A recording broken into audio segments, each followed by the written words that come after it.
সে একটি ছাত্রদল করেছে কিনা।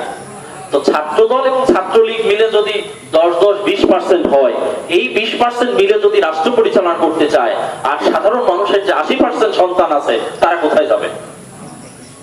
এদের কথা এদেশের শাসকরা কখনো চিন্তা করেনি। এই জন্য আমরা যারা সাধারণ শাসিত হয়ে আসছি 53 বছর ধরে, আমরা আমাদের অধিকারের কথাও বলতে পারিনি, আমরা আমাদের অধিকার আদায় করে নিতে পারিনি। জামাত ইসলামী একটি শ্রেণী বৈষম্যহীন সমাজ বিনির্মাণের জন্য চেষ্টা করছে, একটা উঁচু নিচু ভেদাভেদ একাকার করে দেওয়ার জন্য চেষ্টা করছে। এ সমাজের মানুষ যা চিন্তা করে না তা বাস্তবায়ন করবার জন্য জামাত ইসলামী চেষ্টা করছে। আপনাদের মুখের সামনে একটা চলন্ত উদাহরণ আপনাদেরকে দেই। আপনাদের সামনে এখানে বসা আছেন আমাদের এই পাটিচর ইউনিয়নের সাবেক চেয়ারম্যান আমাদের আব্দুল খালেক ভাই, আর এই পাশে বসা আছেন ওই ইউনিয়ন পরিষদের গ্রাম পুলিশ। আপনারা চিনেন? হ্যাঁ, আপনারা জানেন খালেক ভাইয়ের দায়িত্বশীল এই আমাদের জলিল ভাই, এটা জানেন? এটা কেবল জামাত ইসলামীতে সম্ভব। এটা কি বিএনপিতে সম্ভব? হ্যাঁ, চেয়ারম্যান হচ্ছে গ্রাম পুলিশের অধীনস্থ জনশক্তি, এটা পৃথিবীতে সম্ভব? এই উজ্জ্বল উদাহরণ জামাত ইসলামী তৈরি করতে পারে।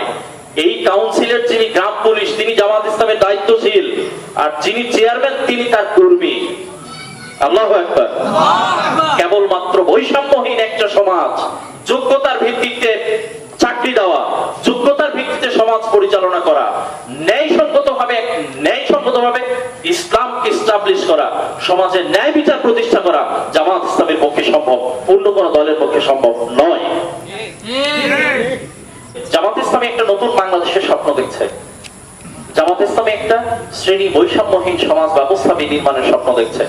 স্বপ্নগুলো আপনাদেরকে দিয়ে দেখছে। আমরা ইসলামের বাণী জানি যে মানুষকে ক্ষমা করে দেওয়া, এটা কিসের লক্ষণ? মহৎ লক্ষণ না? কিন্তু আওয়ামী লীগ আমাদের উপর যে জুলুম করেছে, এই জুলুম ক্ষমা করে দেওয়ার ঘোষণা যদি আমি দেই, তাহলে এদের এলাকার মানুষ আমার উপর খেপে যাবে না? হ্যাঁ, খেপবে কিনা? ইসলাম বলছে ক্ষমা করে দিলেই বেশি ভালো। আপনি আপনার আবেগকে বেশি প্রাধান্য দিবেন না ইসলামকে দিবেন? বলেন, আপনি আপনার আবেগকে দিবেন না ইসলামকে দিবেন? আমরা তো ইসলামের কথা বলেই এখানে এসেছি।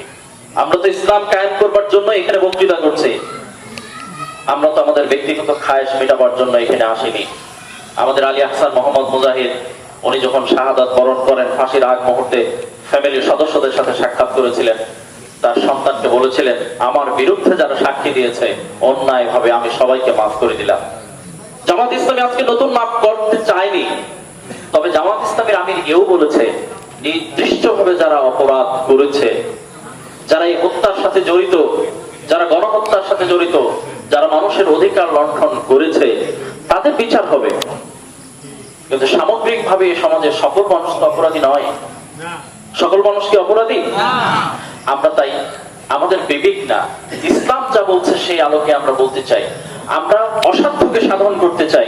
আমরা একটা নতুন বাংলাদেশের স্বপ্ন দেখতে চাই, যে বাংলাদেশ বিনির্মিত হলে, আমাদের ভাই আব্দুর রাকিব ইসলামী ছাত্র শিবিরের জেলা সভাপতি সে বলেছে যে বাংলাদেশ নির্মাণ করবার চেষ্টা আমরা করছি। এই বাংলাদেশ যদি নির্মিত হয়, এখান থেকে শত সহস্র মাইল নির্বিঘ্নে একজন রমণী, সুন্দরী রমণী হেঁটে যাবে, তার দিকে চোখ তুলে তাকানোর সাহস কেউ করবে না।